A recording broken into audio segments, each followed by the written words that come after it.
Hello my dear candidates, of late finance circuit में एक बहुत कॉमन सवाल सुनने को आया है। बहुत से candidates, parents, college students, college professors, even current students ये पूछने लगे हैं कि इस CFA designation losing its value?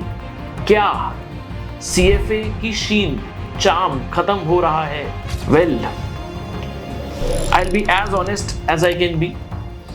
I've tried to be crystal clear with the candidates. I've tried to bear my heart out in front of the candidates always, and that will remain the same today as well. हमेशा बहुत ज़्यादा honesty से video बनाते हैं, आज भी यही होगा। 5 पार्ट्स में पूरे के पूरे डिस्कशन को डिवाइड करने वाला हूँ। सबसे पहला कुछ केस स्टडीज लेंगे। इसमें कुछ candidates, current candidates, past candidates, professionals की लाइफ से सीखने की कोशिश करेंगे कि इन्हें क्या फ़ायदा या नुकसान हुआ CFA करते हुए। आइडियली मुझे ये एज अ क्लोजर रिमार्क रखना चाहिए था, बट मैं चाहता हूँ कि आपको बहुत अच्छे से आइडिया स्ट्रेट अवे ही मिल जाए। ये नहीं बोलूँगा कि वीडियो में एंड में सबसे इंपॉर्टेंट बात बोल रहा हूँ, वीडियो के स्टार्ट से ही बहुत इंपॉर्टेंट चीजें डिस्कस करना चालू कर रहा हूं। I just need 100% attention at your and. दूसरा पार्ट होगा CFA की वैल्यू है कहां। मतलब अगर ये सवाल उठ रहा है कि क्या CFA अपनी वैल्यू लूज कर रहा है, तो पक्का पहले कहीं होगी ना CFA की वैल्यू।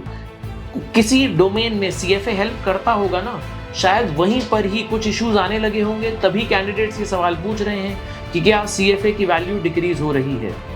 नेक्स्ट पार्ट 3 होगा, मैं आपसे डिस्कस करूंगा कि अगर CFA की वैल्यू वाकई डिक्रीज हो रही है तो क्या रीजंस हो सकते हैं। चौथा, अगर CFA की वैल्यू डिक्रीज हो रही है, अगर ये बात सच है, तो जरूर कोई दूसरे कोर्सेज पिकअप कर रहे होंगे। Some other courses would have become more relevant now.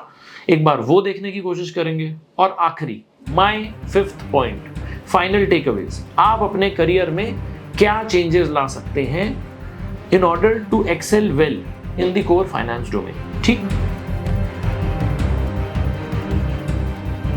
आइए अब ये 5 के 5 पार्ट्स डिटेल में डिस्कस करते हैं। Part number 1 was case studies. यहां पर मैं आपसे कुछ पुराने स्टूडेंट्स का जिक्र करने वाला हूं। ठीक, देखिएगा, मेरे कुछ पुराने स्टूडेंट्स रहे हैं। अभी के लिए मैं इन स्टूडेंट्स को कैंडिडेट 1 नाम से बुला रहा हूं। ये कैंडिडेट्स 1 ने CFA लेवल 1 का एग्जाम दिया, लेवल 2 का एग्जाम दिया, लेवल 3 का एग्जाम दिया, one after the other in the fastest manner that was possible with them.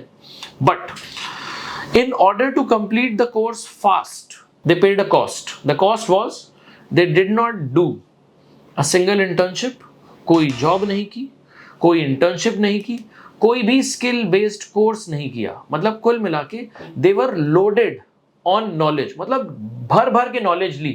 Level 1, level 2, level 3 की सारी चीजें at the end of the day आपके एग्जाम स्किल्स को इंप्रूव कर रही हैं, आपके प्रैक्टिकल नॉलेज को इंप्रूव कर रही हैं। बट अगर एक बच्चे को बहुत अच्छे से वैल्यूएशन करने का प्रोसेस समझ आ जाए और बोला जाए कि करके दिखा, तो क्या ये student even after qualifying level 3 कर पाएगा? I doubt. So this students जिनको मैं कैंडिडेट 1 बुला रहा हूं, ये कैंडिडेट्स नॉलेज में लोडेड थे, लेकिन स्किल सेट बुरा था। क्या इन्हें जॉब मार्केट रिस्पेक्ट देगा? क्वेश्चनेबल। जितनी रिस्पेक्ट ये चाहते हैं उतनी नहीं मिलेगी। मीनिंग, हो सकता है इन्हें बहुत अच्छी जॉब्स, फ्रंट एंड जॉब्स के लिए कॉल्स ना आए, हो सकता है इन्हें बुटीक फर्म्स कॉल करें, हो सकता है इन्हें तुरंत जॉब मिलने के बजाय इन्हें 4-5 महीने का वेट करना पड़े, हो सकता है बैकएंड की जॉब्स करनी पड़े, ये भी हो सकता है कि इन्हें जॉब मिल जाए लेकिन ये वो सैलरीज ना कमांड कर पाए जितनी ये चाहते हैं। क्या इसमें CFA की गलती है? खुद से पूछेगा, is CFA responsible for this? I don't think so. Okay, अगर मैं इन कैंडिडेट से पूछूं कि क्या CFA is losing its value, they will probably say yes. I leave it to you. क्या आपको लगता है इस जगह पर CFA इंस्टीट्यूट या CFA एज ए कोर्स की गलती थी? आप डिसाइड करिए। मुझे नहीं लगता, but I leave it to you. Chat box है नीचे, आप वहां पर जाके लिखिएगा कि क्या आपको लगता है कैंडिडेट 1 के केस में CFA इंस्टीट्यूट की गलती थी या आपको लगता है कैंडिडेट की गलती थी? जरूर लिखिएगा। I will be happy to note your answers. Next, candidate number 2, again नाम नहीं बताऊंगा, मेरे कलीग थे। ठीक, लेट्स कॉल हिम कैंडिडेट 2। इन्होंने level 1, level 2 one after the other clear किया। लेवल 3 इन्होंने 2-3 बार लिखा, बट बहुत ज्यादा ध्यान से नहीं लिखा, मेहनत नहीं की। He was otherwise very educated, अच्छा खासे थे पढ़ाई में, अच्छा खासा बैकग्राउंड था, एजुकेशन का भी, नॉलेज का भी, सब कुछ ठीक था, बट सीएफए का लेवल 3 मेहनत से नहीं दिया, क्रैक नहीं हुआ सीएफए का level 3 obviously, and then after appearing for the exam 2-3 times this candidate dropped his CFA, level 3 दिया ही नहीं, सिर्फ 2 लेवल्स करके जॉब चली रही थी मार्केट में, बाकी कोर्सेज उन्होंने किए ही हुए थे, वो जॉब चलती रही। मैंने पूछा क्या हो गया दोस्त, क्यों लेवल 3 नहीं लिख रहे? He had a very beautiful answer, he said यार क्या फायदा है, वैल्यूएशंस में पहले ही जॉब कर रहे हैं, वैल्यूएशंस पहले से ही आती है, लेवल 2 में वैल्यूएशंस था, लेवल 3 का फायदा ही कोई नहीं है। बी ऑनेस्ट, क्या ये कैंडिडेट बायस्ड है या ये अनबायस्ड तरीके से बोल रहे हैं CFA is losing its value? I think अगर इनका सीएफए क्रैक हो जाता तो शायद इनका आंसर दूसरा हो सकता था, but again I mean that's my version, I leave it to you, you think, आपको क्या लगता है, क्या इस कैंडिडेट के केस में सीएफए इंपॉर्टेंट था या नहीं था? Did he just change his response because of the fact that he did not qualify? I leave it to you. 2 stories बताई हैं थोड़ी नेगेटिव साइड पर, राइट? पहले वाली स्टोरी में कैंडिडेट 1 के पास नॉलेज भरपूर थी, स्किल नहीं था, he said CFA is losing its value. Candidate 2 ने स्किल्स मार्केट से ले ली, नॉलेज वाला एग्जाम नहीं क्रैक हुआ, had the same response, CFA is losing its value. Candidate 3 और कैंडिडेट 4 की बात करते हैं। Candidate 3, I know of a candidate who had a job in ops plus finance, ops और finance की मिक्स जॉब थी, कुछ काम ops का होगा, कुछ काम finance का होगा, पर बहुत ज़्यादा इंटरेस्टिंग रोल नहीं था, बहुत ज़्यादा ग्रोथ नहीं थी जॉब में, ठीक है? द पे पैकेजेस वर मोर और लेस फ्लैट, ठीक?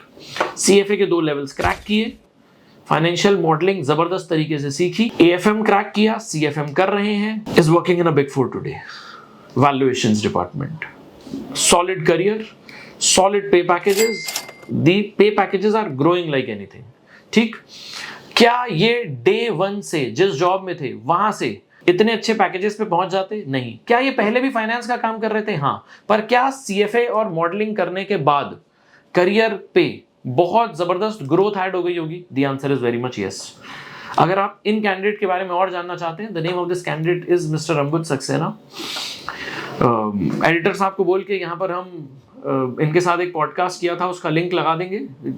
To be honest, he is kind enough to take a few financial modelling and valuation sessions with us today. He helps the next generation of financial modelling students and next CFA students to grow and advance in their career. इतना अच्छा कर रहे हैं अपनी life में। Did CFA help? Yes. क्या ये बोलेंगे CFA is losing its value? Not really. Next, candidate 4, college fresher, उसके बाद बैकएंड कंसल्टिंग जॉब में थे, सीएफए किया और एक पीई फंड में सिलेक्शन का चांस था, 3-4 लेवल ऑफ इंटरव्यूज थे। इंटरव्यू में ऑलमोस्ट हर चीज सीएफए लेवल 1 से रिलेटेड, फंडामेंटल कॉन्सेप्ट से रिलेटेड पूछी गई, cracked it wide open, is doing a beautiful amazing high growth job today. Candidate का नाम है उर्वी जी, ठीक है? अगेन एडिटर साहब को बोल देंगे, इस पे यहाँ पर उस पॉडकास्ट का लिंक लगा देंगे, जरूर जाके देखिएगा। मैंने शुरू की 2 स्टोरीज नेगेटिव साइड की बताई थी, नाम नहीं बोले, बाद की 2 स्टोरीज में नाम बताए, करियर्स के बारे में बताया। ऐसी और 10 स्टोरीज बता सकता हूँ, कुछ के साथ पॉडकास्ट किए हैं, कुछ के साथ आने वाले हैं, कुछ के साथ नहीं भी हुए हैं, but I know very similar stories जहाँ पे लोगों के करियर्स बहुत अच्छे हुए हैं। तो कैंडिडेट 3 और कैंडिडेट 4 जैसे और 10 कैंडिडेट्स हैं हमारे पास, ठीक है? सर आप बोलना क्या चाह रहे हो? आई थिंक मैंने अपना पॉइंट ऑलरेडी क्लियर कर दिया है। Is CFA losing its value? I don't really think so, but then अगर ये मुद्दा उठा है तो इसकी डिटेल से डिस्कशन जरूरी है, आइए डिस्कस करते हैं। नेक्स्ट पॉइंट पर चलते हैं। अगर लोग कह रहे हैं कि क्या सीएफए की वैल्यू गिर रही है या इज इट लूजिंग इट शीन, तो सबसे पहले जानते हैं कि सीएफए की वैल्यू थी कहां पर। सीएफए की वैल्यू एक जगह पर थी, कोर फाइनेंस डोमेन की जॉब मिलने के लिए जो बेस्ट कोर्सेज हो सकते हैं इस देश में, वो सीएफए है, सीए है और टॉप टियर एमबीए है। ये 3 कोर्सेज के सिवा और कोई ऐसा कोर्स नहीं है जिससे आप एक कोर फाइनेंस की जॉब को क्रैक कर पाए। इनमें अगर कोर एमबीए, अगर मैं टियर 1 एमबीए की बात करूं तो उसमें इतना इन डेप्थ डिस्कशन नहीं है। अगर मैं सीए की बात करूं तो उसमें बहुत ज्यादा डिस्कशन अकाउंटिंग, ऑडिटिंग और टैक्सेशन का भी है। तो अगर out and out core finance का डिस्कशन करूं तो इससे ज्यादा टेक्निकली सॉलिड कोर्स कोई है ही नहीं। अगर आप जबरदस्त नॉलेज रखते हैं, जबरदस्त स्किल सेट्स रखते हैं, तो आप श्योर शॉट बात है कि जॉब मार्केट में एक बहुत सॉलिड कैंडिडेट की तरह सामने आएंगे। CFA will help you crack the biggest career that you can think of। ये थी CFA की वैल्यू। अब पार्ट 3 पे चलते हैं, सोचते हैं कि क्या ये वैल्यू गिर रही है। जो इश्यूज कैंडिडेट्स या बहुत से फाइनेंस सर्किट में लोग बोलते हैं, एक बार मैं वो पॉइंट आउट कर देता हूं। बहुत से कैंडिडेट्स कहते हैं कि कंपनीज सिर्फ और सिर्फ CFA होने पर जॉब गारंटी नहीं करती हैं। दोस्त, बात बहुत सिंपल है। मेरा आंसर ये है कि अगर आप जॉब गारंटी देख रहे हैं तो सरकारी नौकरी ढूंढिए, UPSC की तैयारी करिए, SSC की तैयारी करिए। CFA, CA, MBA जैसे कैपिटलिस्ट कोर्स आपके लिए नहीं बने हैं। ये सारे कोर्सेज हाई एक्सपर्टीज वाले कोर्सेज हैं, हाई पे पैकेजेस वाले कोर्सेज हैं। इनमें आपको गारंटीज नहीं मिल रही हैं, but in lieu of guarantee you get the upside. अगर आपको गारंटी मिलेगी तो अपसाइड नहीं मिलेगा। ठीक, दैट वाज पार्ट 1। सेकंड, बहुत से कैंडिडेट्स कहते हैं कि ये कोर्स एक्सपेंसिव है। क्या CFA के कोर्स की फीस बढ़ी है पिछले कुछ सालों में? यस। डू आई थिंक कि ये होना चाहिए? No, but then it is what it is, right. आज भी ये कोर्स के इंक्रीमेंट होने के बावजूद भी CFA का कोर्स 99% कॉलेज की जो MBA के जो कोर्सेज हैं उससे बहुत सस्ता है। ज्यादातर MBA कोर्सेज 20-25 लाख के पे पैकेज में होवर अराउंड करेंगे। This course is just for 5 lakh rupees total. 3 level की पढ़ाई, 3 लेवल की कोचिंग, सब कुछ इंक्लूड करके कह रहा हूं। ठीक, जॉब्स के बारे में बोलूं तो ये कॉलेज के MBA से CFA को कंपेयर ही नहीं किया जा सकता है। The jobs are much better over here. ज्यादातर Tier 2, Tier 3 MBA कॉलेजेस आपको MBA फाइनेंस के बाद सेल्स की जॉब दिलाते हैं कि जाओ इंश्योरेंस बेचो, जाओ म्यूचुअल फंड बेचो एंड फलाना डिमकाना। ये ऐसी जॉब्स नहीं होती हैं जहां पे आप कोर फाइनेंस का काम कर रहे हो। ठीक। Third, problem number 3, lot of students say that नई स्किल्स जैसे पाइथन, डेटा साइंस, AI की डिमांड्स बढ़ रही हैं। आप लोग भूल रहे हैं एक बात, क्या ये सारे स्किल्स हैं, नॉलेज बेस्ड कोर्सेज नहीं है। क्या ये स्किल्स इंपॉर्टेंट हैं? यस। क्या ये CFA को सब्स्टिट्यूट कर सकते हैं? Hell no. नॉलेज तो नॉलेज बेस्ड कोर्सेज करके ही आएगी, ठीक है ना। आप इन सब कोर्सेज में सीखेंगे काम करना कैसे है, but the knowledge, the base work still remains. अगर मुझे बहुत अच्छा एक्सेल आता है तो क्या मैं CA ना हूं तो भी चल जाएगा, मैं अकाउंटेंट बन सकता हूं? नो। एक्सेल सिर्फ एक टूल है, AI सिर्फ एक टूल है, पाइथन सिर्फ एक टूल है, लेकिन वो टूल से जिस जगह पे एप्लीकेशन करना है वो तो सारा का सारा पता होना चाहिए। दैट इज व्हाट CA और अ CFA कोर्स गिव्स यू। ठीक, नेक्स्ट पार्ट पर चलते हैं, पार्ट नंबर 4। अगर मैं ये बात मान भी लूं कि ये कोर्स डिप कर रहा है, CFA डिप कर रहा है, CFA की वैल्यू खत्म हो रही है, तो ये बताओ कि कोर्सेज चल कौन से रहे हैं? कौन से कोर्सेज CFA को रिप्लेस कर रहे हैं? MBA, CA। बहुत सारे आर्टिकल्स शो कर सकता हूं आपको जिसमें बहुत क्लियरली ये दिख रहा है कि MBAs की वैल्यू भी गिर रही है, CAs की वैल्यू भी गिर रही है, इनफैक्ट कॉलेजेस की वैल्यू गिर रही है। I have read articles where people are saying that school की एजुकेशन रिडंडेंट होने वाली है या हो चुकी है। अब मुझे एक बात बताओ, मार्केट में वैल्यू बढ़ किसकी रही है? CA की वैल्यू गिर रही है, MBA की वैल्यू गिर रही है, स्कूल कॉलेज की वैल्यू गिर रही है। पढ़ाई वढ़ाई करें कि घर बैठ के आराम से बस यूट्यूबर बने? ये बताइए आप मुझे। ऐसा नहीं है दोस्त, किसी कोर्स की वैल्यू नहीं गिर रही है। The numbers have been shaky, that I agree, but then you'll have to understand कि ये पॉइंटर्स आ ही क्यों रहे हैं कि इसकी वैल्यू गिर रही है, CFA की वैल्यू गिर रही है, CA की वैल्यू गिर रही है। I'll tell you, the number of CFA participants has gone down if you compare it to 2020s वाला number post COVID. Similarly, number of CA participants has gone down if you compare it to आज से 10 साल पहले वाला number. क्या इसका मतलब है कि वैल्यू गिर रही है? नहीं, ये कोर्सेज डिफिकल्ट है, ये कोर्सेज की पढ़ाई बहुत अच्छे से करी जानी चाहिए। जिन कैंडिडेट्स को ऐसा लगता है कि ये कोर्सेज हम ऊपर ऊपर से पढ़ के निकाल देंगे या ऐसे ही हो जाएगा जैसे BCom हो जाता है, ऐसा नहीं होने वाला है। यहाँ पर पोस्ट कोविड एरा में CFA के नंबर ऑफ पार्टिसिपेंट्स ऊपर गए थे। क्यों? There were a lot of people who were sitting back home thinking कि लेट्स स्टडी मोर। अब सारे के सारे लोग वापस ऑफिसेज में जा चुके हैं, अब लोग पढ़ाई पर उतना ध्यान नहीं दे पा रहे। बट देन जो कैंडिडेट्स अपने करियर में कुछ बड़ा करना चाहते हैं, क्या वो आज भी CA कर रहे हैं? यस। क्या वो आज भी CFA कर रहे हैं? Yes. The only difference is you have to do it in a very strategic manner. कैसे करना है इसका डिस्कशन करेंगे पार्ट 5 में। फाइनल टेकअवेज, मेरे हिसाब से सत्य ये है कि we are moving towards a time where candidates need to be really good to be placed in the careers of their choice. करना क्या चाहिए? CFA लेवल 1 लेवल 2 से नॉलेज लीजिए और इसके बाद अपनी बेस्ट जॉब क्रैक करने की कोशिश करिए। अगर आपको लेवल 1 लेवल 2 के बाद भी वो जॉब नहीं मिल रही है जिसमें आप जाना चाहते हैं, तो लिखवा के ले लीजिए, लेवल 3 के बाद भी कुछ नहीं होगा। लेवल 3 के बाद आप ओवर क्वालिफाइड अंडर स्किल्ड रह जाएंगे। सीएफए लेवल 1 क्रैक करो, लेवल 2 क्रैक करो, फाइनेंशियल मॉडलिंग बहुत अच्छे से सीखो, एएफएम सीएफएम जैसे अगर फाइनेंशियल मॉडलिंग के सर्टिफिकेशंस कर सकते हो वो करो, फाइनेंशियल मॉडलिंग वर्ल्ड कप में पार्टिसिपेट करो।